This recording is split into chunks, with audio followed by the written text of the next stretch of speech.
JSB with YouTube ఛానల్లోకి స్వాగతం. నేను మీ శ్రేయభిలాషి జేఎస్ గోవాజన్. ఇప్పుడు మనం చిత్తూరు జిల్లా పుల్చల మండలంలోని ఒక మామిడి తోటలో ఉన్నాం. ఏడాది మామిడి రైతులు గిట్టుబాటు ధర లేక కష్ట నష్టాల పాలైన విషయం తెలిసింది. ఇప్పుడు మనం ఉన్న తోతాపురి తోటలో తోతాపురి రకం కాయ దాదాపు 90% మేరకు మాగి చెట్లలోనే ఊగిసలాడుతున్న దృశ్యాలు గమనిస్తున్నాం. మంచి రంగు నాణ్యత కలిగిన కాయ ఈ చెట్టుల్లో దర్శనమిస్తున్న దృశ్యాలు గమనించవచ్చు. రైతు ఏమనుకున్నాడో ఏమో తెలియదు, కానీ ఇప్పుడు గిట్టుబాటు ధరలు ఉన్న సమయంలో వీటిని కోతలు మొదలుపెట్టి పూర్తి చేయాల్సిందే అని చెప్పచ్చు. లేదంటే ఇప్పటికే చూడండి, మాగింది అంటే పక్వం 90% కాయ అదిమితే వేలు లోపలికి వెళ్ళిపోతుంది చెట్టు కొమ్మల్లోనే. దీనికి ఎంత లేదన్నా ఇప్పుడు గొజ్జు పరిశ్రమలు 6 రూపాయలు ఇస్తున్నాయి, కొన్ని చోట్ల 5 ఇస్తున్నాయని సమాచారం. మరియు రాంపులు మండీల కాడ 4 రూపాయలు 3 రూపాయలే. వీటిని ఇతర రాష్ట్రాల ఎగుమతి కోసం మాత్రం దాదాపు రైతు ఒక 10 రోజుల ముందు సంప్రదించుంటే మాత్రం టన్నుకు 8 నుండి 10,000 వచ్చి ఉండేదని చెప్పాలి. ఎందుకంటే మంచి రంగు ఉన్న కాయ, అంతేకాక ఇప్పుడు మాగిపోయింది, చెట్లోనే మాగి ఊగిసలాడుతూ ఉంది.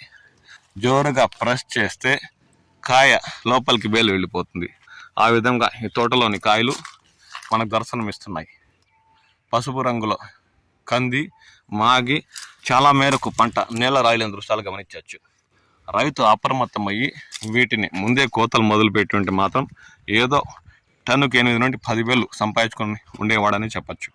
కాయలు మాత్రం మంచి నాణ్యత రంగున్న కాయలు దర్శనమిస్తున్నాయి.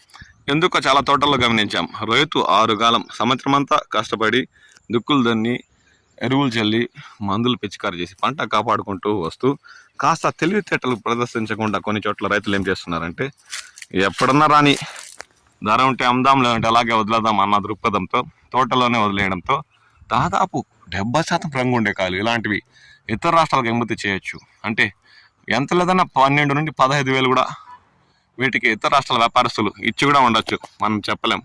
అలాంటి కాయలను తోటల్లోనే వదిలేశారు. చూడండి, పూర్తిగా మాగి మంచి రంగు నాణ్యత కలిగిన కాయలు నిలరాలేయి. చాలా మేరకు ఒక 10% 20%. ఇక ఈ తోటలోని తోతాపురి రకం ఇక వారం రోజుల్లోపు కోతలు మొదలు పెట్టకపోతే చెట్లల్లోనే కుళ్ళిపోయి నేలరాలే అవకాశం ఉంది. చేయితో తాకితే మెత్తగా లోపల గుజ్జు 80% మెత్తబడింది. ఇక వారం 10 రోజుల్లో మొత్తం నేలరాలే అవకాశం ఉందని చెప్పాలి.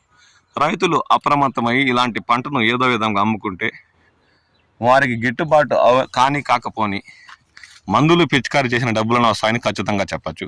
అది కాక రాష్ట్ర ప్రభుత్వం సబ్సిడీ కూడా 4,000 ఇస్తున్న సమయంలో ఇలాంటివి త్వరగా కోతలు మొదలుపెట్టి వారికి అనువైన ర్యాంపో మండికో గుజ్జు పరిశ్రమలకు తలిచ్చేస్తే ఏదో విధంగా ఈ ఏడాది రైతు తన కష్టాన్ని నష్టపోయినా కూలీలైనా దక్కుతాయన్న విషయం అర్థం చేసుకోవాలని ఆశిద్దాం. మీ ప్రాంతాల్లో తోతాపురి ఇంకా ఎన్ని రోజులు తోటలో ఉంటుందో అన్న విషయంపై కామెంట్ సెక్షన్లో మీ విలువైన అభిప్రాయాలు పంచుకోండి. నేను మీ శ్రేయభిలాషి జేఎస్ గోవాజన్.